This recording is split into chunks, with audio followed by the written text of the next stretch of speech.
Hello, everyone. Welcome to Blood Bowl Live. Here for the first in our coverage of Revolution, a A&DBBL tournament. We are here to go through all of the rosters. We're going to reveal all of the rosters for you.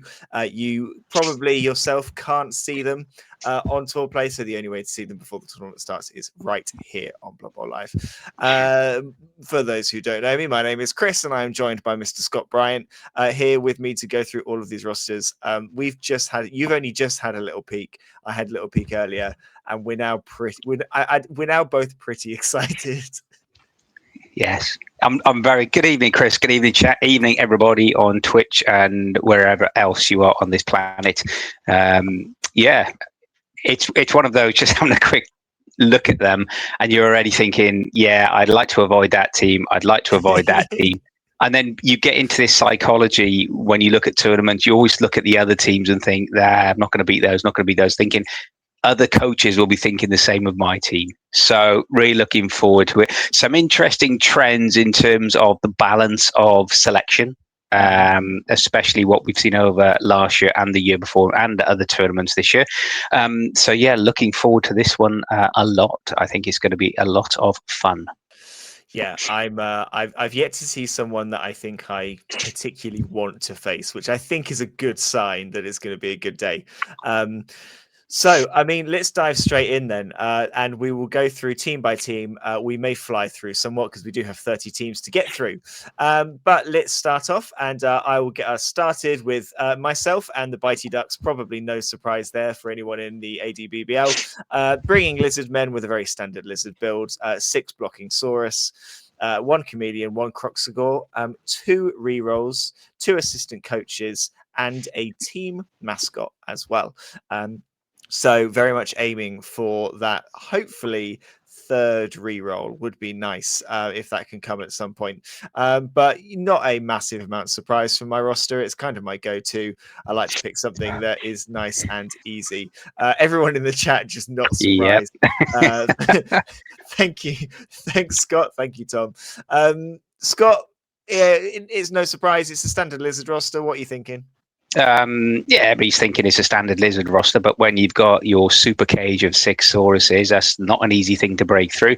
Plus, just to chat, I know all the reminders out there, this is the gentleman who came second. Yes, second out of 45, wasn't it, at Cake or Death in Yeovil this year? And that was 4 games back to back. Underestimate Mr. Coe at your peril. That's all I'll say. Oh, that puts that. Don't like that pressure, but a pretty standard build. We'll see how they get on. There's lots of other Lizard teams that are here. I think we've got 4 Lizard teams, so we'll see the kind of variation between them. Scott, do you want to take us through the lovely Melton Mudpackers? Yep, Melton Mudpackers from Andy. Good evening, young Andy, if you're in the chat as well. So the 2 trained trolls, the pump wagon, the 2-star player build. Andy has gone for good old Skitter to give him that stab movement 9 threat, but he's also gone for Varag Ghoul. There's your big strength 5 piece, and crushing blow is a beautiful thing. 2 secondaries in block, and then the secondary of tackle on the pump wagon. Andy traditionally goes foul heavy. Looks like he's moved away from that, and he's only got, though, as well as having riotous rookies, as well as having bribe.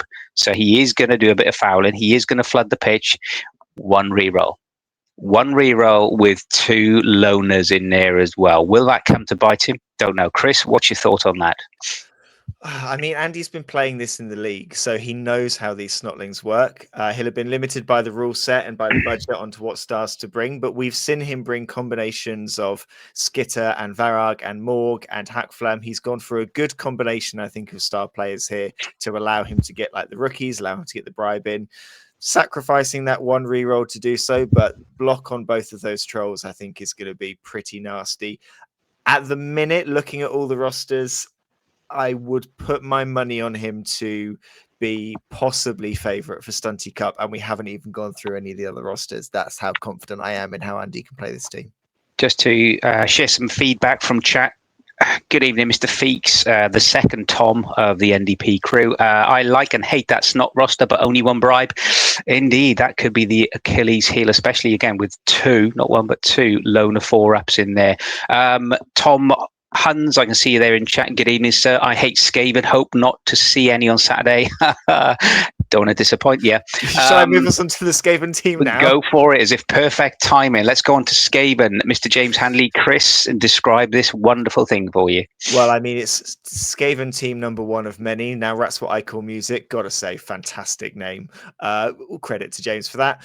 It is a full gutter runner build, strip ball, sidestep, and wrestle. Here, the Rat Ogre is in play with Juggernauts, one guard and one tackle blitzer, filling out the roster with lineman and one thrower. 3 rerolls in this build and a team mascot. So hopefully he's got that 4th reroll if he can roll that 5 or 6. And I mean, it's James with Skaven. It's a team that he plays in tournaments a lot. He has, he will have played around with various tournament builds over his entire playing of Skaven. He loves this rat team. And again, he's playing them in the league. So it's a team he's accustomed to. Scott, I mean, it's, I think with rats, we might see a bit of variation, particularly on the skills. Strip ball, sidestep, wrestle feels like he's got a good arsenal. He's got a very good arsenal. Good evening, James, if you're in chat. The Roger goes with Juggernaut. That's the blitz. That's pretty standard fare for gutters if you take the big guy. Blitzer, tackle and guard. Nice little combination there. And the key thing, if you look at the 3 of the 4 gutter runners, wrestle and sidestep. So he's got the 2 ball threats if he wants to dive into a cage and sack. Go for that as well. And then obviously the sidestep to give him that opportunity for the 1 turn touchdown. So again, 3 or more Skaven, it's a terrifying thing. I think there are going to be lots of touchdowns by this team on the weekend. I think so. It's our first of many rats and our first of many Handleys. We'll get to all of them as we get to them. But do you want to tell us about the flumps? Because A&DBBL people will know the flumps very well. I'm so happy that there's only goblins in this team. I love this team. I've just had a quick look now. I already love this team. Not just 1, but 2. 2 of the finest, shall we say, star players. The Black Gobbo, wonderful, especially with the sneakiest of the lot in terms of that foul, that second foul per turn. Scrapper Sawhead as well. And then if you look at it, he's got the Hooligan, the Fanatic, the Bomber, the Pogoer. So it's going to be about how he balances that, and the secret weapons as well between the drives. However, he's got his sidestep on 2 of his gobbos as well, which is really going to frustrate people. Okay, 2 rerolls may seem a bit light. Be interested to see what you think on that kit, Chris. But he does have the bribe, and we know how Mr. Scott Norman plays this so beautifully, eclectically, and a great cavalier and a wonderful attitude in the community. You mentioned as well, Andy, sorry, Andy, if there's going to be a Stunty Cup champion, or my money's on Mr. Norman. It is difficult to rule him out because there's no trolls in this build, but we've seen him play a no troll build before. He does like going all goblins. He does play it really well. I think the biased ref is going to really help him because he is going to be fouling as much as possible. I think if he can get 32 fouls in a game, he will get 32 fouls in a game. He will make the most of that Black Gobbo. So in a way, just the 1 bribe may be challenging, but the bias ref will certainly help. I really like the choice of Safe Pass and Brawler on the Bomber and on the Fanatic. I think that's a really good addition to kind of make sure that he's being a bit safe with the ball and being a bit safe with those multiple blocks.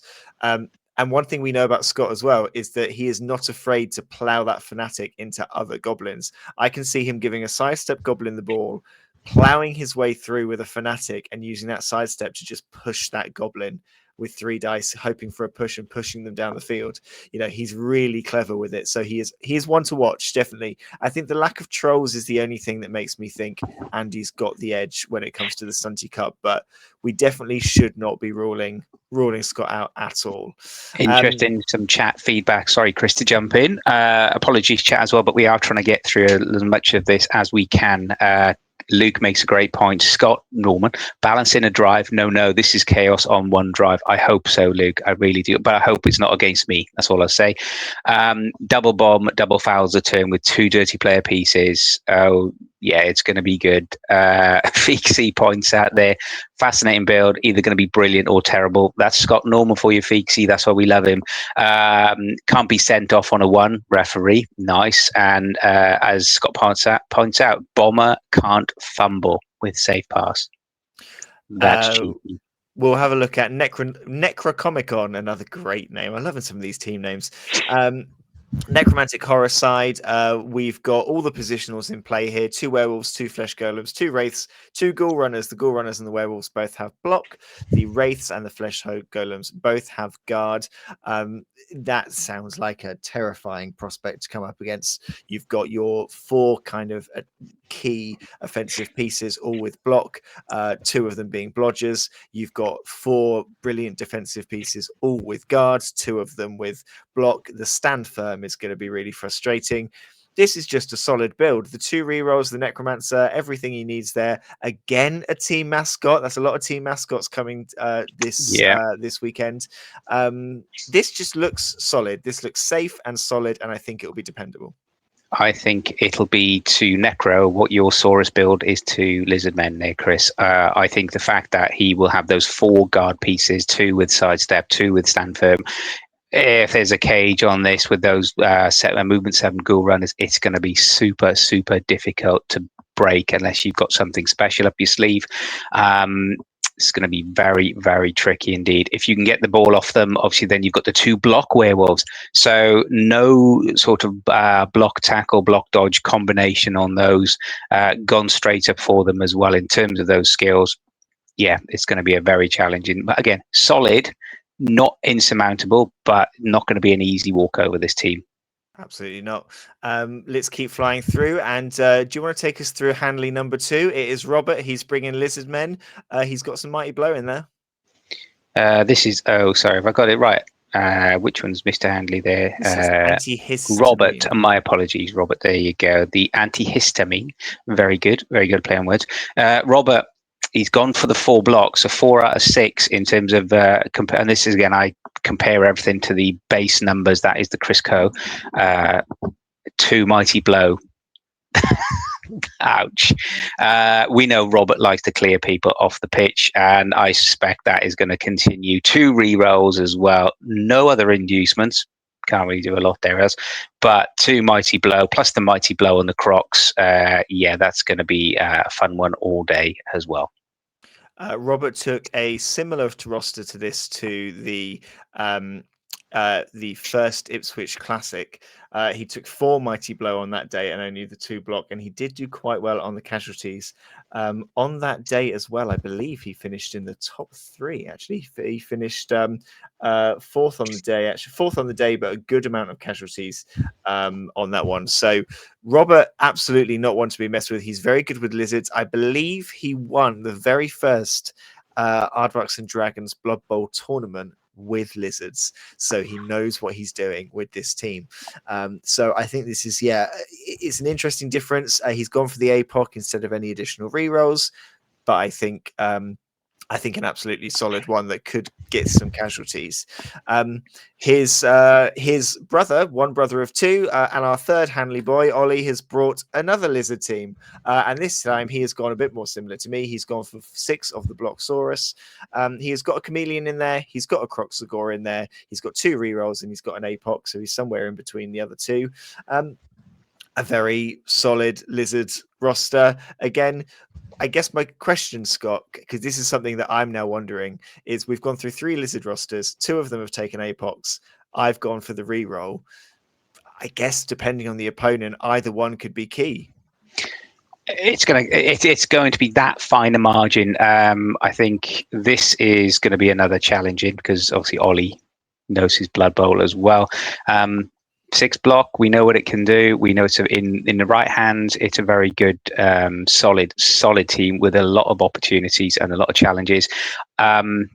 Yeah, I think it's horses for courses. I think very much sometimes is APOC too much of a safe thing. I don't know. Do you want to go YOLO? But if you've got a potential stunned and you just want to keep it prone, or at least you just want to keep the player on the pitch for the remainder of that drive, it again can add the difference, or it can mean someone else, another player is coming back at the end of the next drive as well, which is always key. Yeah, these sound like cliches. They are cliches. But yeah, I love to see a couple of these lizard team go head to head as well. It'll be interesting. No pressure, Ollie, but based on what we know about the other two Hanleys, you do have a little bit to live up to as far as a family name goes in the A&DBBL. So good luck to you on the day. It'll be good to see how all three of you get on and who is the best Hanley. Tell me about Jamie Yates and tell me about his dwarfs then, Scott, because Jamie is the dwarf king. He is absolutely, he plays dwarfs. He only plays dwarfs. He's brought dwarfs, and I don't want to face this team. No, not why. I could say something like this is, Jamie has a reputation for playing with little men. Yeah, why not? But everyone who is looking at this, I think all the Skaven coaches will be looking at this thinking, I hope I get win the kickoff event. I hope I get to receive, and then I'm going to score, if not one, in two turns to get that death roller, or try and get that death roller off the pitch straight away. 3 rerolls though, no APOC, but as we just said, Chris. But when you got dwarves armor 10, does it really matter? Absolutely not. So I think from that side, he's gone for that solid build to control the middle of the board, 3 guard with the block. And we know he likes his mighty blow. So very similar to what we saw in the lizard build earlier. We now have another team with 3 filthy mighty blow. Beautiful, absolutely wonderful. Jamie, like I said, plays dwarfs a lot. He's playing dwarfs in the league at the minute, and he is currently unbeaten with that dwarf team. So, really a really strong coach here.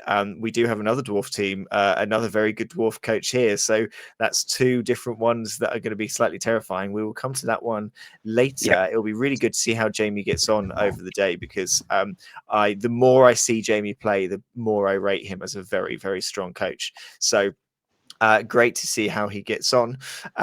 Moving on to another A&DBBL coach bringing their league roster. It is Mitch, and it is the Wardenhof Blood Vampires.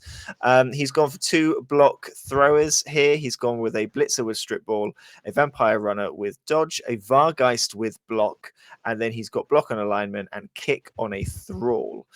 He's gone for 4 rerolls for the team, so he's got a good amount there. Not gone for any rerolls on any of the players, so he hasn't gone for leader.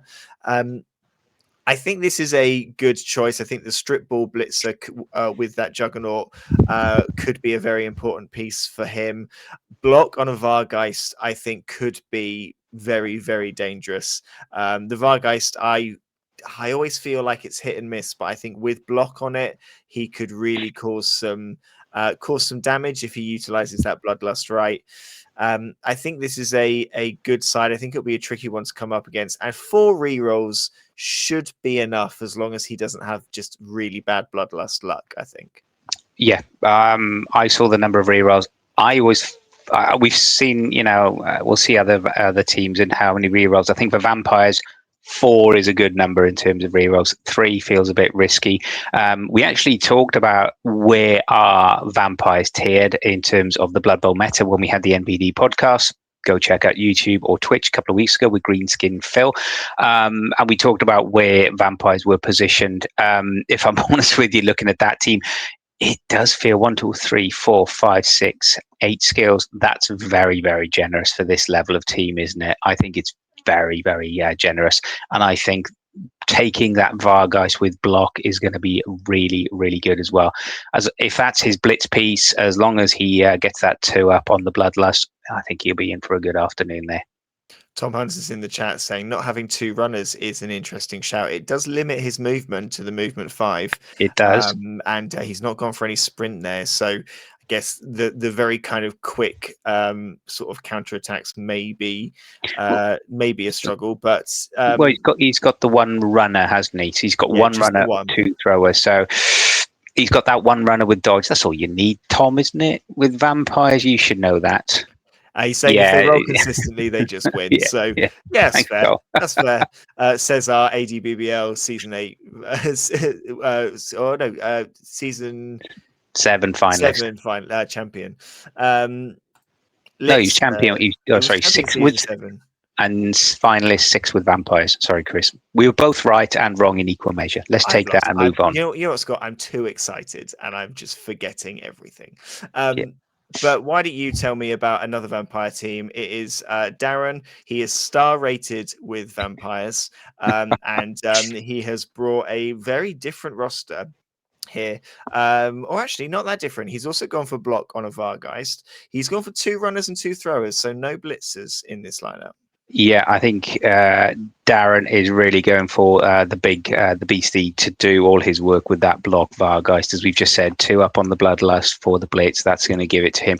2 wrestle thrall pieces, so you're not just going to be taking them out with both down dice, are you at all? And then another leader reroll, so he's going to have his 4 rerolls in there as well. 2 the 2 throwers to give him that strength 4 opportunity as well, and then that bit more flexibility in dodge as he's in there as well. There you go. Tom Hans has spoken. The most broken thing in the game. What do you think on this one? He's gone for one of his leaders having one of his throwers having leader, and then I assume he's saved and so he's not bought a reroll. He's then got, I think, more thralls, so he's got more vampires at his disposal. So as long as he can keep that thrower on the pitch, he then does have 4 rerolls, but then he's got more to counter against the collateral damage if he fails the bloodlust. So is that a good balance? I think it's a very clever balance. And Darren at the star rating as well. 5th in the UK Vampire, 19th overall on tour play. Yeah, if there's a person who knows how to play Vamps, this is the man. Definitely one to watch. One of 2 coaches with a star rating. We will come to the other one a bit later. Scott, I'm just going to stay with you because we're now at your team, lovingly named the Tom Hovel Collective. Tell me a little bit about what you have chosen here. You've gone for a roster that anyone who was at the tournament last year may see as familiar. This was, apart from a couple of skill changes, this was the roster tournament last year. I haven't actually played this team since the tournament last year. I just love the 5 gutters. I think they're very entertaining. They can, I did play 2 other Skaven team last year, both with Juggernaut. Just going to, go for it. Yes, I do have the 2 rerolls and the team mascot as backer. Yes, I know we've got one of the most frustratingly good throwers in all of Blood Bowl because, yes, he's got partial hands, but 3 up. Come on, GW. Come on. Put it back to 2. I suspected there were going to be a lot of. I'm just listen quietly to Discord. I thought there was going to be a lot of edge in there. Hence, I've gone for the 2 tackle on my blitzers. Wrestle to give me that ball sacking opportunity with the gutter runner. Sidestep for that obviously 1 turn touchdown.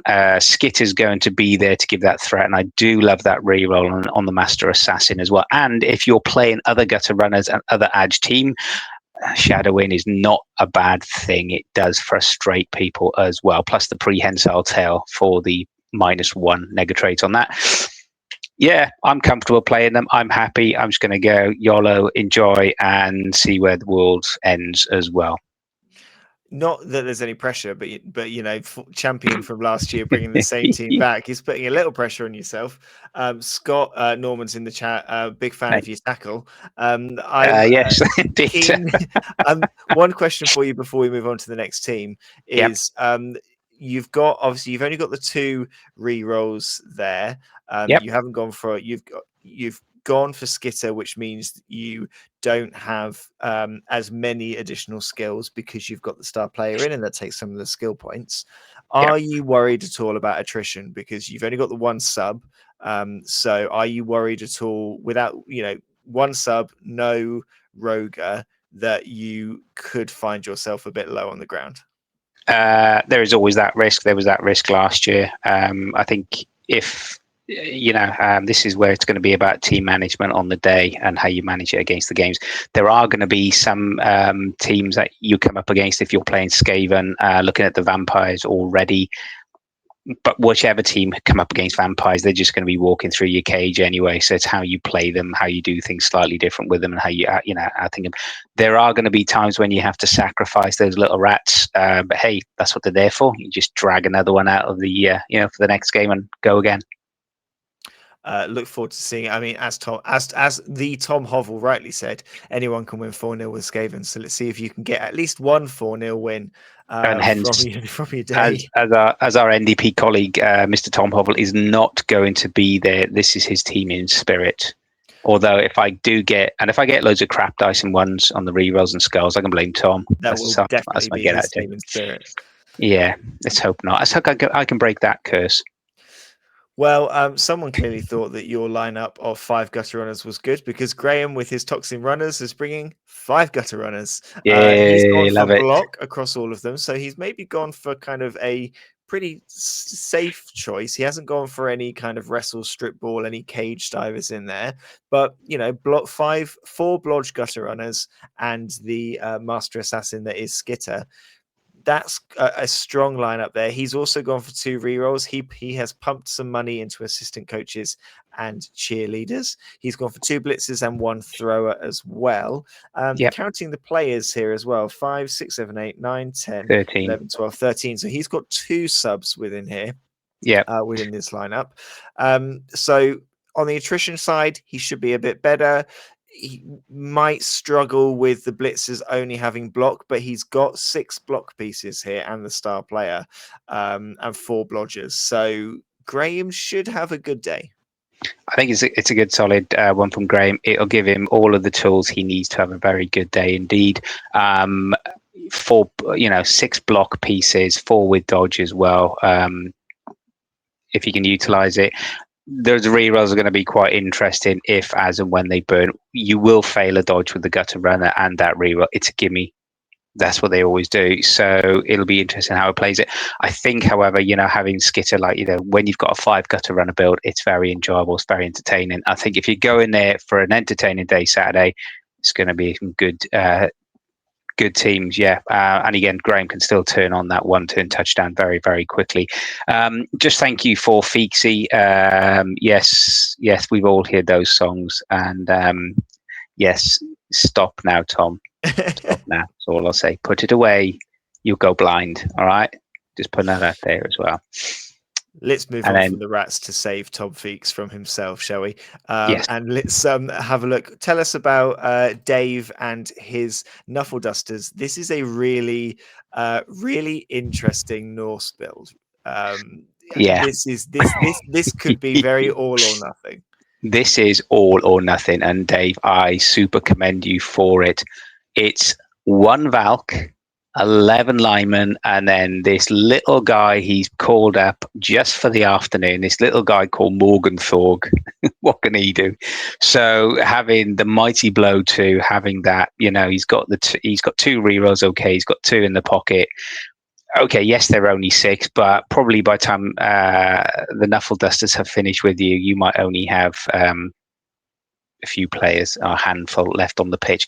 It'll be really interesting to go. If Morg is on fire, lethal. If Morg is not on fire, it's going to be a long old afternoon. But I love it because it's such another different dynamic that we've got in here. I love the fact that people have got to take in so much different, slightly different bills and rosters to these tournaments. I think what what people need to know about this one, because I think it does look slightly unusual, this build. Dave took Norse to our 7th season, 8th season, sorry, of the A&DBBL, and there was a point in the season where he did change tact and he got rid of the Yeti, got rid of some other positionals, and in every game against some high team value opponents, he was then taking Morg as the big guy surrounded by the Norse linemen. And the fact that all of those Norse linemen have block and thick skull means even though they're armor 8, they're pretty resilient. Kick on one of them is going to allow him to control the game. Dodge with Valkyrie with dodge is going to allow him to have a good scoring threat that is going to be well protected. He can have a big wall of Norse linemen and Morg can just come in and out and do whatever he wants. Yeah. I think this is a roster that you look at and I think a lot of coaches will look at this and go, I think I can probably control this one way or another. But if he can keep Morg in a good position, if he can keep Morg kind of in the right place to run and do those blitzes with block, with mighty blow +2, strength 6, armor 11, I think he could come away with most casualties. with this roster? This is a roster that is absolutely built for board control. Yeah. It's really built for screening the positionals, the blocks. So yeah, it's going to be very, very interesting. I think people, if you want to go, and we haven't seen, there might be more bashy teams to come, but unless you're going to go head to head with these guys, I think most people are going to spend the afternoon running away from them. Rightly so. Let's go back to more rats, shall we? We can't get enough of them. We've got another rat team here with the Plague Yep. Brigade. This is a rat team. Coach Carl took these for 2 seasons in the A&DBBL. In the second season, he got to the final and was champion of his playoff, beating Shambling Undead in the final 2-1. So again, a coach who knows what he's doing with this rat side. He's got 4 gutter runners in here: strip ball, block, and wrestle. That's a good varied combination. A blitzer with tackle and a blitzer with frenzy, I think, is an interesting choice. Kick on one of the linemen here. He's gone for 3 rerolls and 4 assistant coaches, along with the Bloodwiser keg. He's got a good amount of subs here as well. There's a thrower in there to keep the passing threat alive. Frenzy, I think, is an interesting shout. I think it could be utilized very well against the right team. My gut here says it's an interesting choice going for the 4 coaches over the mascot. I think I would have probably gone for 1 coach and a mascot. He's gone for a keg to help keep some players on. He's gone for the keg instead of the APOC, which I think could help him with attrition. I think this is quite a solid build. The only thing that I am questioning, I think, is that number of coaches. I wonder whether that money could have been spent better elsewhere. Similar to yourself, Chris, I would have spent that assistant coaches on at least 1 mascot, knowing that mascots were in there as well. Would I have bothered with the 50k on the Bloodwiser cake? No, because it's 50k, just bring another rat on. But then if you've got 3 or 4 in the bin, then bringing them all back on a 3, statistically, you'll get, 3 out of 4 in terms of bringing them back, which is always nice. It's going to be a very interesting afternoon. Strip ball, block, wrestle on 3 of the 4 gutter runners, very a la James Handley, as it's now going to be known. A tackle and the frenzy. So James went tackle guard. I think we've seen some blitzers with no skills on them. Tackle frenzy can be very potent. However, you've got to manage it very carefully, and you don't get baited into any particular traps. And before you know it, you find yourself on the sidelines waiting to be surfed. Although if he does get surfed and he does die and he comes back, again, remember the rules. This is Revolution, and you could get something coming back from the Deben in terms of your rot lineman. And I guess depending on what stage in the game you are and who it is, if you do get that rot alignment, if you are suddenly in a position where you need to defend heavily, then losing your strength 2 armor 8 and getting a strength 3 to stick on the line, not the worst trade-off, depending on where in the game you are. So if he ends up losing a gutter runner at some point, it could work to his advantage. That's the last Skaven team that we've got, and it is only 1 Roger out of the 4, which I think is quite interesting. Lots of people going for the multiple gutter runners instead. But Scott, tell me about this other dwarf team we've got. It is Unsullied. He is star rated with these dwarfs. He's a very strong coach. He's gone guard heavy on this one. He's gone guard heavy, but if you look at his ranking in the UK on tour play as well, he's going to know how to maximise this team, isn't he? 3 mighty blows across the team, and plus those 3 guard, very similar to what we saw on that Necro build earlier and on Jamie's dwarfs. It's going to be about that centre of the pitch battle, really, and it's going to be a team that if you're any edge people, they're just going to base you up. Be aware, and unless the dice will mess you up, so just be aware of that as well. So yeah, it's going to be a very, very challenging one. This is. I'd love to see this against the Andes Norse that we've just talked about as well. To see Morg going up against the Death Roller would be beautiful. Yeah, Dave's Norse versus this dwarf team, I think could be very interesting. The kind of the trade-off of the blocks. I feel like the dwarfs would come off stronger, but it depends who Morg can remove, I guess, because Morg turns them all into gutter runner armor. He turns them all into armor 8, doesn't he? So, Yeah. yeah, it could be very interesting. Could be the thing to stop these dwarfs, which I think must be up there with the favourites. Looking at or the next team, and we have a orc team, the first orc team we've come across here. We have got a untrained troll with guard. We have got 4 big and blockers, all with block, 2 blitzers which will have block tackle on them, and a thrower who's also got block here. Gone for 3 rerolls in this build. No inducements or anything like that. This feels like a solid build to me. A good amount of block on those big uns gives him 3 strength 4s with block. Guard on the troll is going to cause some people some issues, I think, as well. Block tackle on the blitzes to go hunting, especially for some of those stunty teams and some of those dodge heavy teams. And then the thrower as the ball carrier, protected, sure hands, pass, and block means they're going to be a safe person to hold that ball. This feels like a solid roster here. I say this quite a lot whenever I'm talking about orcs. I've faced teams like this before. They are big slabs of meat in the middle of the pitch, and it's going to be a tough one to break. Very. Yes, 3 rerolls is going to give that assurance in the dice area as well. 1, 2, 3, 4, 5, 6, 7 block pieces. Unless you have strip ball, unless you have wrestle, it's going to be a long old afternoon trying to get the ball off these guys, isn't it? Really. So yes, again, this is going to be one of them, very a la the Lizards that we saw a few of the teams earlier, yourself included, Chris, with that block across the piece as well. The 2 tackle means that those blitzers are not going to let any edge teams out of their sight soon. And yeah, this is going to be a very, very difficult team to break down, whichever way you look at it. Again, the more we look at these teams, the more I think, oh, I don't want to play that one. I don't want to play that one. I've yet to see one that I want to face. Scott's in the chat saying, I was expecting more frenzy with the special rule on the day. We do have some frenzy coming up, so I know that there is at least one team who's gone quite frenzy heavy. And Tom Hunt's in the chat saying, orcs are big slabs of boring. They are tough ones to break, and they're not ones I ever feel like I get much luck against, because you just have to, it's just like grinding against this big wall. It's so tough. I thought you like grinding against a big wall according to Feeksy, Chris. Is that something else? I mean, it is how I get my pocket money, but that's for another day. Excellent.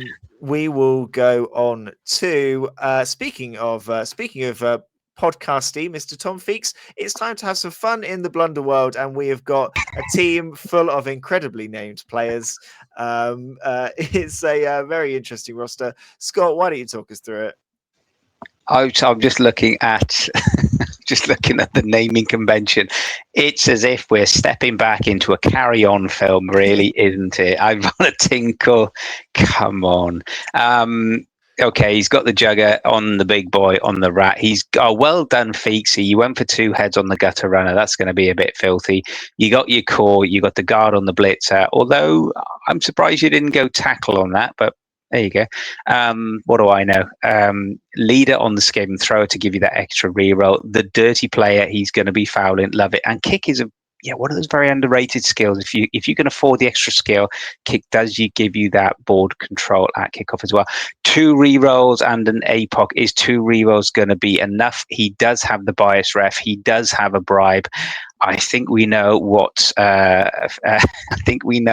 Feeksy is going to be doing. He's going to be fiddling and fouling all day long on Saturday. People, you have been warned. I think it's going to be interesting because this one, I think obviously if he can keep Huge Ass alive, then the gutter runner, then that's going to be really key to keeping a scoring threat in the game. He's gone for the Rat Ogre, so he's not going to be throwing any of those goblins or snotlings. So that's clearly not what he is going for here. He's got for the APOC to protect some of those rats. I wonder whether I would have been tempted to put that dirty player on one of the goblins with Stunty to kind of allow you to get into places to commit the fouls a bit more. But the bribe and the bias ref, I think, this is a team that looks like it is going to be doing some fouling, removing players off the pitch and seizing the opportunity. 2 heads on a gutter runner is absolute filth. Feeks is in the chat saying, looking at these teams, maybe tackle should have been better, but guard really helps the Roger. So, yeah. It's an Magic interesting Dave, lineup. Mr. Rue, good evening. Do you need me to bring some linemen for you? If you've got any spare linemen, if anybody has any spare rotter linemen, the more the merrier, please. If you want to sell them, go for it. I think Feeksy, Dave is just bringing some spare Norse for Dave. um, as it, well, Andy won't need them anyway. In terms of looking at that, I'm interested that he's got what 6 gobos compared to the 2 snotlings. That'll be an interesting one. So yeah, that'll be if they survive that long.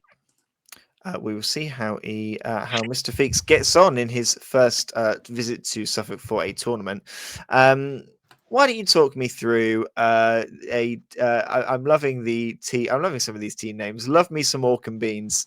Talk me through this roster. It's our second Orc roster that we're seeing here.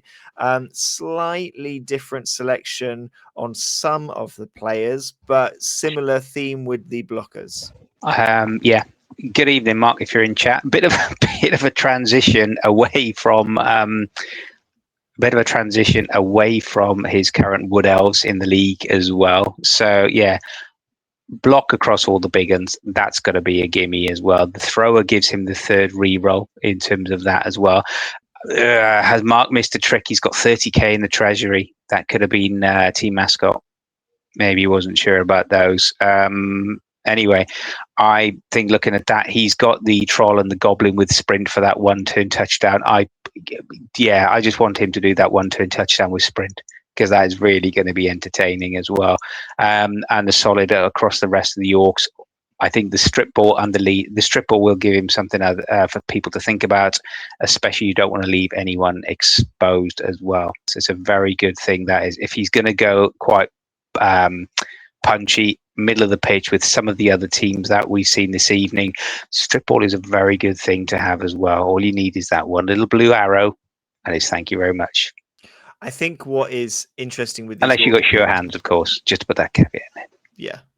I think what's interesting with these Orc teams is I've seen Orc teams where they don't touch the troll, don't touch the goblin. I've seen other Orc teams which have them in there for that 1-turn threat. Me personally, I would always want to have that 1-turn threat in there. It's either a good opportunity to, get that last grass touchdown, especially when you've got a thrower with short hands. That kind of helps with collecting the ball. If your reroll's short, the animosity obviously an issue, but it just gives you that threat. It means that the coach who is pushing to stall you out until turn 8 is not safe, because you still have the option. So, and he's got enough players here that on the defensive, he doesn't need to touch that troll and that goblin. He can leave them off, defend with all of the Orcs, and then he can come in and on turn 8, get the 1-turner, have the game level, and start the drive. So it's a really big threat, and something that I think could hopefully dice rolls go his way, get him some good results. Just a few pieces in chat. Good evening, Mark. He says, I wanted to try something very different from Edge. You certainly have. So good luck to you on Saturday with that. And between Feeksy and Scott Norman, it's just like watching 2 clones of Sid James. Yeah, I'm really concerned. Out, I'm really concerned about the state of the chat today between Scott Norman and Tom Feeks. It is worrying me. I think we're going to have to keep them at least 2 tables apart on Saturday at all times. It is. I don't really know what's going on. But let's have a look then at the roster for Luke. Hey, if you woke up this morning at midnight to listen to the latest episode of New Dice Please, and you, after having a great time watching the roundup and seeing Luke star, and then you listened to the podcast and Luke was there, well, here's more Luke for you. His shambling undead team here. He's gone for 2 mummies, 1 with guard. He's gone for the 2 white blitzers, 1 with guard. Block on a gutter runner, sure hand on a ghoul runner, sure hands on a ghoul runner, and then he has brought in Ivan. Ivan Deathshroud is here with his block, his strip ball, his juggernaut, his tackle, and what I think could be very interesting, 2 rerolls in this team. Something that I think could be interesting here is there are 2 very strong dwarf sides in this tournament, and Luke has brought a dwarf killer, and I wonder whether we need to see Luke against some dwarfs over the weekend, because it would be really good. I very rarely see Ivan absolutely doing his job against those dwarfs. I very rarely see that combination happen. There is a chance for it to happen. I really, really want to see Ivan killing some dwarfs this weekend. I'm in your boat with that, Chris. I think people people think, oh, shambling undead, they're all movement 4 because of the zombies. He's got 3, movement 7 piece. I like the selection of sure hands on dodge. One, it just gives him, that opportunity not to, excuse my French, fuck up a pickup. And it also means that, strip ball, you've got to go in with at least wrestle in there, or, block something else to think differently. However, with those 2 mummies there as well, one with guard. So if you're going to have one with white, not wit blitzer. What am I talking about? One white blitzer with guard. It's a long day. And one mummy with guard if you're going to corner cage it up as well.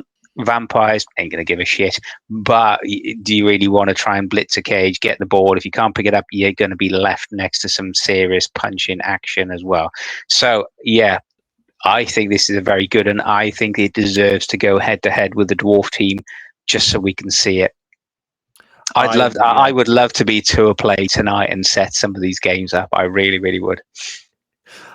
Yeah, I'm the same. And Luke came 4th with Shambling Undead at the Ipswich Classic, narrowly missing out on a victory in the very last game. And I say 4th; it was joint 2nd, 3 teams all on 86 points. So Luke has shown he knows what he's doing with this team. So I think it's really interesting. In that particular game, this is exactly the same roster that he took to that tournament. Actually, I'm now looking at it.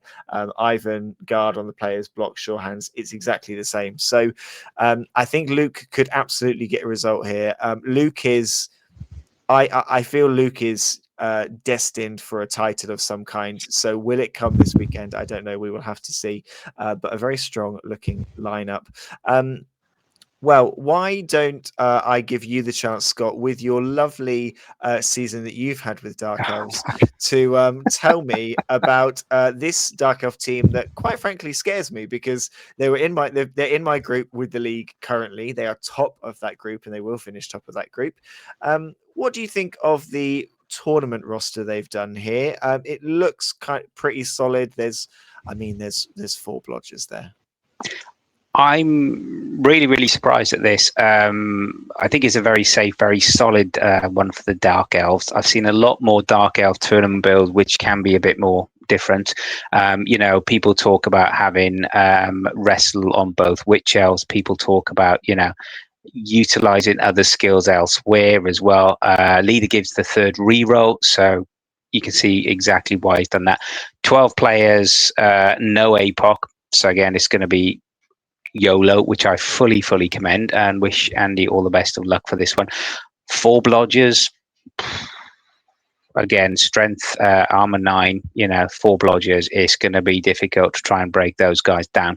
So I think if you're playing this team, you need to think differently in terms of how you beat them. You're not going to beat them head to head unless you're the dwarves, or those orcs, or the Norse with Morg. So I think it's going to be really, really challenging. And again, as they proved in one of their last outings, 2 Witch Elves, both with Frenzy. Watch out for those sidelines. Yeah, this is another team that looks like it's going to be could go for some serfs. It's a very strong lineup here. Having spoken to Andy about his Dark Elves, the runner is there just to have leader. I think that's the only that is normally why he has it in the team. For the league, certainly it was there to be in the team. But I think he could get a good result. Again, it's another coach who's bringing a team that he is currently playing week in, week out. He will know what to do with this side, and I think that makes him very dangerous. Lots of chat going on in the chat about Ivan and his decision there. Believer Tom Feek saying Ivan is a very nice shout, underrated star player. Tom Huns, Ivan's one of the best star players in the game. Luke, Ivan is busted, Hey, and he's the Ben. one taking him. Good evening, Ben, as well. Yeah, hi Ben BB Nut. I don't think Ivan's busted, but he is too cheap. Scott Norman saying block, juggernaut, strip ball, tackle is mad on one player. It's certainly going to be interesting to see how Luke gets on there. All the best to Andy with this Dark Elf team. I think he could do very well. I think I'd like to see him high up that table. Before we go to the Fine. next one, Chris, I was just going to put it out to chat. If there's any teams that you've seen so far who you think I absolutely do not want to play that team, pop it into chat. BB Nut, obviously you are the voice of impartiality tonight, Ben. Is there any team you look at and think, good God, they look terrifying as well? Is it some of the vampire teams, the dwarf teams, or any one of those cannon fodder Skaven teams we all love? Well, let's have a look at the first team that we've seen so far, which is clearly here. And I'm sure that Tom in the chat will tell us this team is here to get as many surfs as possible. We've got the surf rule. If you surf a player before you follow the normal surfing protocol, you roll a d6. And if you roll a 1 on that d6, the player that has been surfed comes back on the bench as a rotter lineman. Against some teams, that's a win. If you lose a snotling and bring back a rotter lineman, it's incredible. However, if you lose a Saurus blocker or a Croxagore and you get a rotter lineman, you're going to not feel great about that. And Tom has gone for a very frenzy heavy lineup. He's got 3 block on the Bloodseeker's guard on the other one. He's gone for the secondary block on the Bloodspawn. He's got sure hands on one of his corn gores. He's got frenzy on another to add more frenzy into this team. 2 rerolls here, no inducements. I think those extra skills that he's got there, he's put them in the right places. He's not gone too block heavy. The horns is going to make him dangerous on a blitz. The frenzy everywhere is going to make anyone terrified to be anywhere near the sidelines. I'm saying this with all the teams, but I don't want to face this one. I think Tom is going to enjoy surfing as many people as possible. And if he doesn't come, I don't think there's a most surfs prize, but if he doesn't come away having surfed the most players and turned the most people into rot alignments, I'll be very, very surprised. Yeah, I think this is going to be very entertaining. I think it's going to either be it's sort of everything or nothing. This is all or bust, I think, for Tom. Yeah, it's going to be very much what's he saying in there, very thing. Jug frenzy horns. That's what he's want Jug to do as friendly well. horns is filthy, absolutely filthy. Yeah, surf and win. That's the plan. Good luck surfing a snotling, says Ben. Very entertaining. Frenzy on the Congo. Interesting one in terms of how he's doing that. So, yeah, it is satisfying, Luke, when it works, without doubt. The question is, can he make it work as well? Feeksy, bring on your 2 snotlings. This is the match for them. Would you, out of interest, before we go on to the next team, if you had, let's say you're Tom Feeks and you've got 2 snotlings, So from Tom Feeks, I'd be locked up already. Would you put them on the sideline against this team and choose not to use sidestep in order to see if you happen to then end up with an additional additional strength 3 player on the line? Like, if would you give that a go? Because I actually genuinely think, especially in that underworld team where you've got so many goblins and snotlings who are all armor 2 or lower, I think I'd do it. I think I'd be like, go ahead and surf that snotling. I'm not going to use sidestep. I'm going to choose not to use it. Send him in the crowd. Let's see what I get. I don't know if I would do it intentionally. I think it's always entertaining value. I have to say, though, in last year's final against the man, the myth, the legend, Mr. John Reeder, he did surf one of my rat linemen, who was I brought him back as a rotter lineman who I christened Luke Baggett, and he was phenomenal. That guy, I think, helped me win the title last year. So, yeah, I think it's fantastic in terms of the theme as well. Let's have a look. Who we got next, Chris? Team. Why don't you take us through the bottom dwellers, a human roster here, a human roster with very little additional skills being given, but 2-star players. So this is from Mr. Andrew Daniels. Andy, good evening. How are you, sir? Um, yeah, I saw this earlier. First of all, he's gone for block on two of the catches. Two movement 8 blodges with catch. That's going to be fun. Yes, they're only strength 2, but it's two lovely elves, isn't it? And then 2 of the super classic star players. He's gone for Cindy to have her double bomb throw. He's gone for Helmet to have his pro secret weapon as well. How's he going to play them? Don't know. Plenty in the bank in terms of number of players. 15. He's got the 2 re-rolls as well, so it's going to give him what he needs. Is it going to be a bit of too much of a one-trick pony in terms of the 2 blocks as well? So it will be very interesting how he plays with these star players. We've seen these 2 star players turn up on the park and absolutely decimate the opposition. We've seen them turn up and do nothing, and Cindy drop a bomb at her feet and kill half the team as well. So it's going to be very interesting how he plays those. I think without those 2, this team will struggle. I think it's an interesting lineup here because he's gone for 2 secret weapons. He's not gone for any bribes. He's got a big roster. I mean, he's got a roster of 16. So if he's got them in there, just for bodies on the line, he's got a full bench here. So it's a really it's an interesting connection. I love humans. I really love the human team. I think I know that they're jack of all trades, master of none, but I think you can you can really make something out of them. I do really, really enjoy them. And I think it's a really interesting roster that he's gone for here. I'm really keen to see kind of how he gets on. I've played Andrew before, and it was a great fun game a couple of years ago, or a year or so ago. So interesting to see how he gets on here. Let's dive into the next team, and we are back at Shambling Undead. It is Ash. He has gone for a star player himself, but he has gone for Wilhelm Chaney in this side. He's got 2 mummies, 1 with block. He has got 2 white blitzers, 1 with tackle. He's got 2 ghoul runners, 1 with block, spending the rest of that SPP or SP on Wilhelm Chaney. He's got 2 rerolls in this side.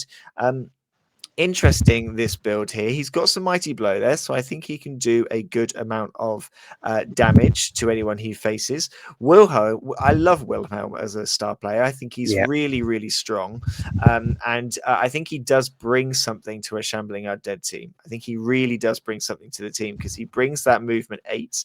They've also already got some good movement, but movement 8, armor 9, claws, frenzy, wrestle. A proper ball carrier destroyer.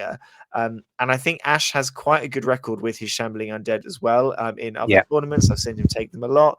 I think he is he's going to be a challenge. He's going to be a very, very tough nut to crack this weekend. Yeah, Ben makes a good shout. Cheney's underrated since Ivar come out. Fully agree.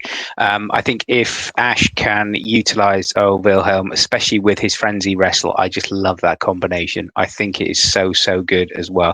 Plus, of course, whatever armor you've got, no, forget it. It's 8. I think if he can keep Wilhelm on the pitch, in the game, I think that can be very, very telling indeed. I think if there is a risk and he does lose Wilhelm, I think that's going to be a long old afternoon. However, with that block mummy, I'm sure Ash knows how to get these guys around the pitch. He's got at least the blodger in terms of that piece. It always does concern me with, when you got 2 rerolls, put my hand up to this as well with Skaven and that bloody gutter, not the gutter runner, the Skaven thrower we talked about earlier, trying to pick up all up on a 3 in a tournament, with no sure hands, with no reroll. It always gives me a bit of a squeaky bum moment, but I'm looking forward to seeing this team on the weekend as well. It will be an interesting one to see how he gets on. Good luck, Ash. See how he does. We have another stunty team here. We've got 4 stunty teams, and we have some gnomes entering the pitch. Scott, tell us about this gnome side. 3 trees immediately are giving me some level of heart palpitations, especially with all that dodge. Oh yeah, this is going to be a fun team, isn't it? Not just the one, not just the two, but then Maple Highgrove giving you that third tree as well.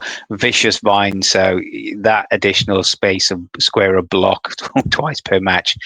Yeah, that's a hell of a lot. 1, 2, 3, 4, 5, 6, 8. That's just so much wrestle dodge, isn't it? I think they're going to be very, very terrifying to come across as well. If you don't have tackle, don't play this team. I'll be happy playing this team with a couple of tackle You'll have a boys. great day. Oh, I'd live that dream as well. But however, he's got the two Beastmasters. He can stroke his badger and touch his goose and do all that good stuff as we talk about in the NDP podcast. And the foxes are very, very good. I think gnomes have come such a long way as well. And notice in there he's got the 3 rerolls. But I've just noticed in there as well, he's got that one additional sneaky git as well. So if you're on the floor, you're going to have probably +2 on the armor break with this, with the gnomes as well swarming, and then the sneaky git. So you'd be looking at strength 10. Suddenly you're strength 7, maybe on a foul for armor. I That's think going to have a lot of impact. I think you're normally looking at these stunty teams, and you're normally thinking to yourself, attrition. If I can get a bunch of them down, if I can remove a bunch, eventually it's going to be, really a really strong second half. Less players on the pitch. But I'm looking at this gnome team, and I'm thinking, where is the attrition coming from? Because they've got low armor, but dodge wrestle is such a difficult one to break down, because you're only really getting them down on a powl. If you go for a block, they're probably wrestling you to the ground, at which point the sneaky git is going to come and foul you on the next turn. Yep. And they're walking through you on a 3. Exactly. And you combine that with 2 big beefy trees, and then Maple, who's blocking, once per half, blocking within 2 squares. I think I'm going to have to, and I'm very sorry, Andy. I'm going to have to retract my I think he's favourite, and think that these gnomes are going to cause the Stunty Cup some issues. I think Stunty Cup could be a pretty dead heat between them all. I think actually, starting to look at some of these rosters, it's going to be too difficult to call, because I think I would rather face those snotlings than I would face these gnomes. I think for me, the one thing, and I know we've still got 1, 2, 3, 4, 5, 6 teams left to go. But the one thing that's struck me in terms of a theme that we're seeing, there is a lot of dodge, there is a lot of tackle, there is an interesting mix of teams in there today.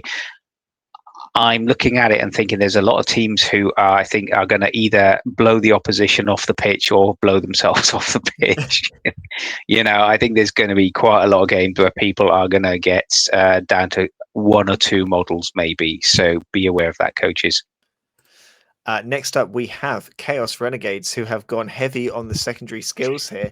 A Rat Ogre with block, a Renegade Minotaur with block. That I'm excited to see. That I'm very excited to see. Brawler on a Renegade Troll, Dodge on a Dark Elf Blitzer, Wrestle on a Skaven lineman, block on a regular lineman. He's gone for 3 rerolls. He's got the APOC here and an assistant coach. Now we're used to in the A&DBBL, we have a very good Chaos Renegade team run by none other than Mr. Luke Bagger, a very, very good team. He doesn't go for the Minotaur in that one. He goes for the Ogre instead.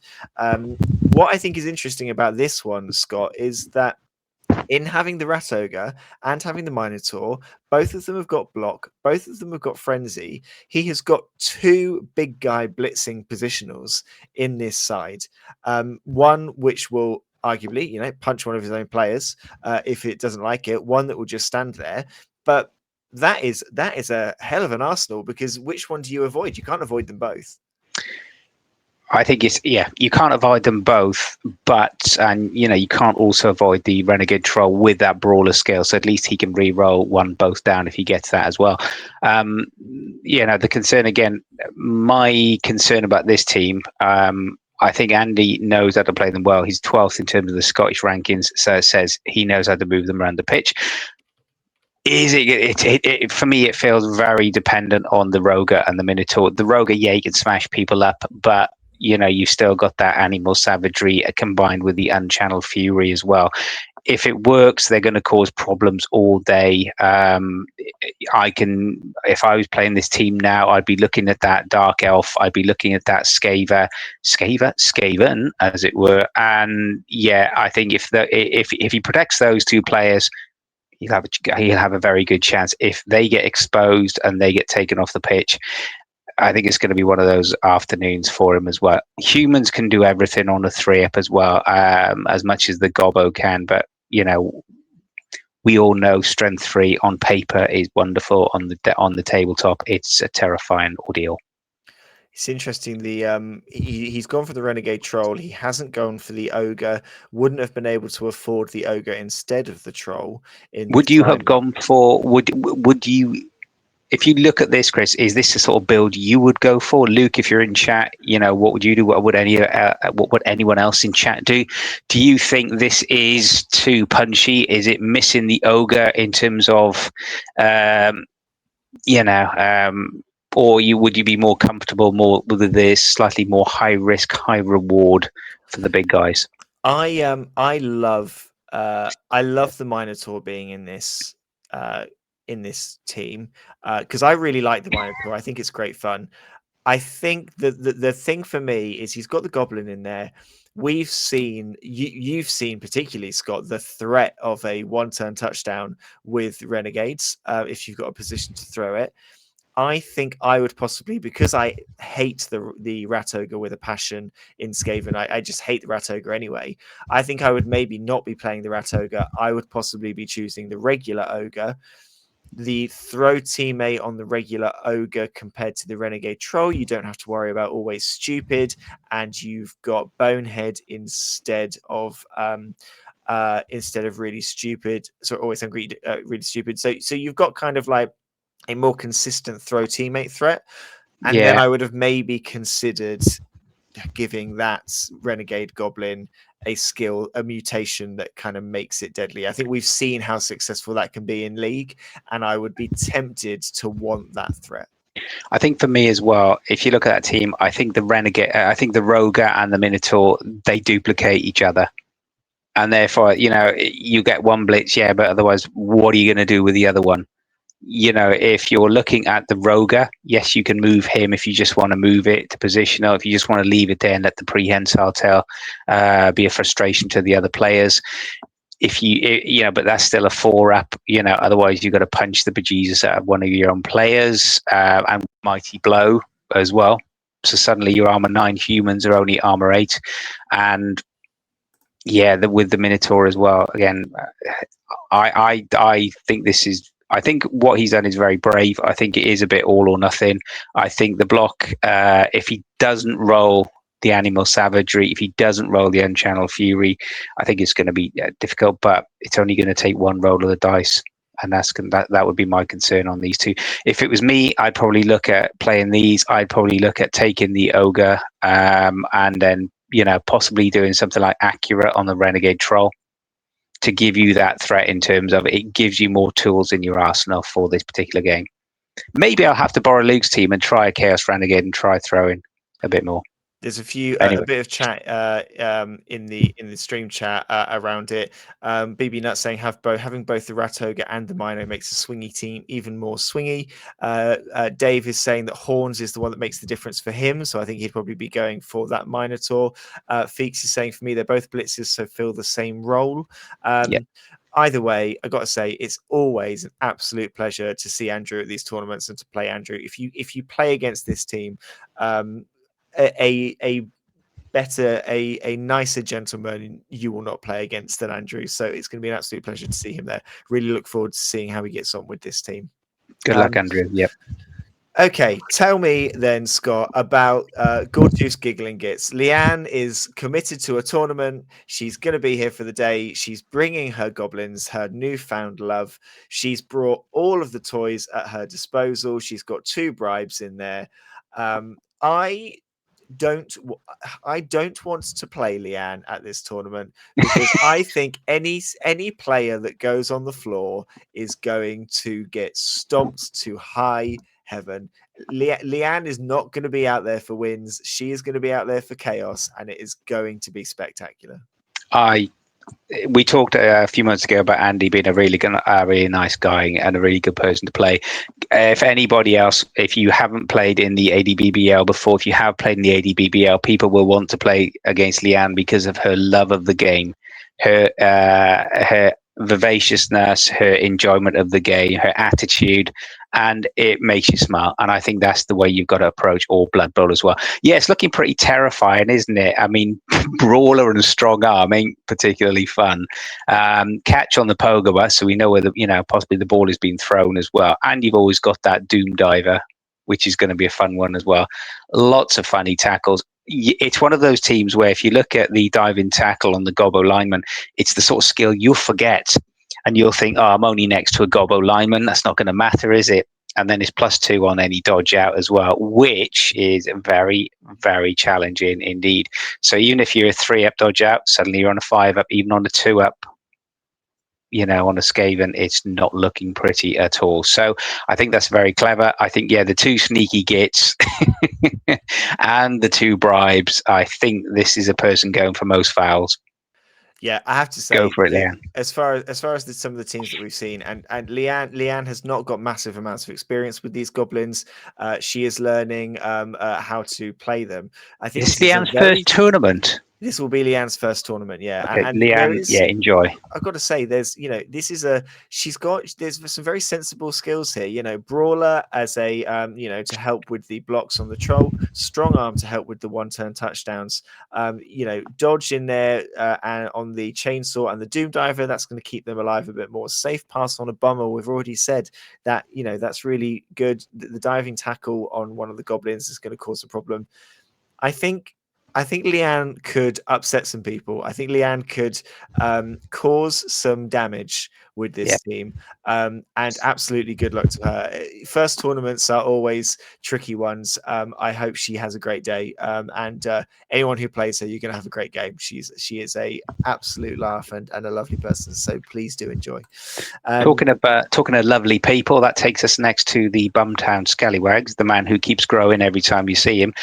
Evening, Phil, if you're in chat or not. And Phil is playing his humans. He knows his humans. He's decided to put Maple in there as well. He's got his Mighty Blow tackle blitzers. He's got 2 guards as well, which will give him, hopefully that additional holding positional in the middle of the field, and the 2 catches with sure feet. He's going to be running around he's got basically little gutter runners there, hasn't he, with additional catch skill as well. Very, very nice indeed.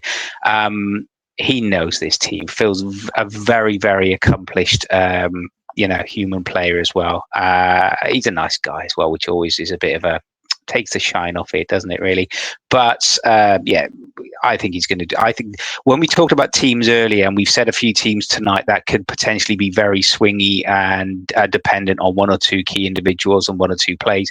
This is a very, very, good team. It gives lots of options to Phil. He can play this very, very close, very tight, but he can expand it in terms of, moving down the board very quickly, and it gives him the threat of the 1-turn touchdown. I think this is going to be a team to watch for me, Chris. Yeah, Maple Humans is an incredible lineup. Mighty Blow on the blitzer, tackle on the blitzer, 2 guard ones. That's a good kind of mix of positionals there. He's got a couple of players for a couple of different uses. Sure feet on those catches. That effectively, that movement 10 is now a little bit safer with them. He's gone for a keg to keep people alive. Like I said, I love humans. I'm absolutely terrible with them, but I absolutely love them. I think they're great fun. I think Phil could absolutely be a threat. I think you look at the human roster, you look at the armor, you look at the strength there. A lot of teams will have things that can combat a lot of those players, but they have everything they need to cause trouble, and Maple is going to make life really difficult for a lot of teams. So good luck to you, Phil. I'll be really keen to see how this human team gets on. Just jumping into chat there very quickly, Chris, if I can. Evening, Dazza. He's in tonight. Everybody's favourite superstar from Corby. Just some very good news. He's going to have a baby coming in October. I'm assuming that's Mrs. Dazza, by the way, unless you've changed biology as we know it. But super big congratulations, bud. And if you are going to the Blood Bowl Open, we'll look forward to seeing you there as well. So that'll all be good. From one human team to another, and it's a human team with Mighty Zug and an Ogre. So one of the punchier human teams that we've seen so far. Leader on a thrower, 3 guard blitzers, 1 tackle blitzer. That's going to come in very handy with a lot of those dodge pieces that we're seeing. Guard on the Ogre is going to help him as well. He has put a halfling in there. I like to see the halflings in the humans. I was a little bit worried we were going to have no humans with a 1-turn touchdown threat. I absolutely love it. If anyone was at the Suffolk Subterranean Showcase where I lost my first game 7-2, those 2 touchdowns came from throw teammate with humans, and they were so much fun, even though conceding 7 did award my opponent most touchdowns before game 1 had even finished. But I really like this lineup. I think the guard will help control the game. I think having Mighty Zug there to go out and do some heavy hitting is really good. Having that 1-turn threat, a wall of guard with a 1-turn threat behind it can really be something special. So he's only got the 1 reroll within the team, no APOC in there. So attrition could be an issue, but he's got sort of good on the numbers. So I feel like I think all the human teams are bringing something a little bit different, which I think is quite nice to see. I think he's got the one. He's got leader as well, Chris. So it does give him that extra re-roll as well on his thrower. I still think it's but then I'm playing 2 re-rolls as well. What do I know? So I think it's going to be very close. If he loses the thrower, I think it's going to be a long afternoon. Mighty Zug with the crushing blow, and again, like we've said with Morg, if he can get the Zug playing very well, it'll be very interesting. And he does have the halfling for that 1-turn touchdown, which I'd love to see. Would absolutely love to see. I hope he does it just for you, Chris. That's all I'll say. Me too. Anyone who gets a 1-turn touchdown, I'll say it now because I've got enough sets. Anyone who gets a 1-turn touchdown will get a set of Hoot Growl dice from me. The first person to get a 1-turn touchdown, you can have a set of Hoot Growl dice from my very unsuccessful OWA team. Absolutely hand it over. We only have 2 teams left to go. We're going to go to Lizard Men next. Tom Feeks, go and have a cold shower, my friend. Just looking in the chat, every time I turn, I see something. Scott, talk us through this Lizard team then. This is a different Lizard team, the only Lizard team to be putting skills on the Skinks, and has gone for an APOC sprint on those Skinks. This is an interesting one. He's got 2 unskilled Saurus in there. He has indeed. He's got his Crocs. I love the name of the Crocs, by the way. So big shout out to that, Craig. That's beautiful. 4 block. This is going to be interesting when you compare it to the other Saurus teams that we've talked about tonight. Sprint, gives you that ability in terms of the movement 11. If I do my maths correct as well. Only the 2 rerolls. That's the concern I've got for this team in particular as well. Utilizing that sprint. So if he's going to use the sprint every turn, it's just the risk. Do you need it at all or not? I can appreciate if you had sprint or a skill like that on one of the Skinks, both of them as well. 1, 2, 3, 4, 5. It does feel a bit heavy in terms of the number of little men as well. Okay, he's got 1 spare in the bank. He's got the APOC as well. Do you think this is going to come back in terms of risk it, especially as we've seen how much extra tackle is out there as well, Chris? Yeah, I think this could be an interesting one to see how he gets on. You're right. Kind of having the sprint there gives you that temptation to do that 3rd rush. He's got the 2 rerolls, so he's going to have to be careful with how he manages those because he's not got the block on 2 of those Saurus, so they can get themselves in trouble. I think reroll management for this team is going to be really, really key. I think if he can manage it, then he is the most offensive threat out of all the Lizard teams. So if he can manage those rerolls and he can be careful, not roll too many dice, not do unnecessary rolls. Yep. I think he could be the biggest scoring threat out of the Lizards by far. I think if there is a team to take on Skaven or the Dark Elves in terms of the possibility of scoring quick, this is it. Yeah, I agree. The last team, then, we have flown through all of them, and we are on the last one. It is Simon. It is the Tarquin Terriers. It is Imperial Nobility. A team that I have to say, I've never been a big fan of Imperial Nobility, but I've got a friend who, Mr. David Drysdale, who plays Imperial Nobility. I've played against them a little bit. I've seen him play them, and they are kind of like they're kind of. I'm coming round to them. They're not a team I'd want to play, but I don't discount them quite as much as I used to. He's gone for 2 rerolls here, 1 assistant coach. Obviously, all the fend and stand firm that it's got. On the bodyguards, he's gone for guard, mighty blow, guard. On the noble blitzers, he's got 2 dodge, so he's got 2 blodgers there. On an Imperial thrower, he's gone for block on 2 Imperial throwers and guard on the ogre. So it's an interesting selection of skills. He's protecting those throwers quite nicely. They don't have sure hands, but which I think is something that whether I would necessarily take them, because do I see the pass as a passing threat? But then you've got pass reroll on those noble blitzers that are now blodgers and they are quicker pieces.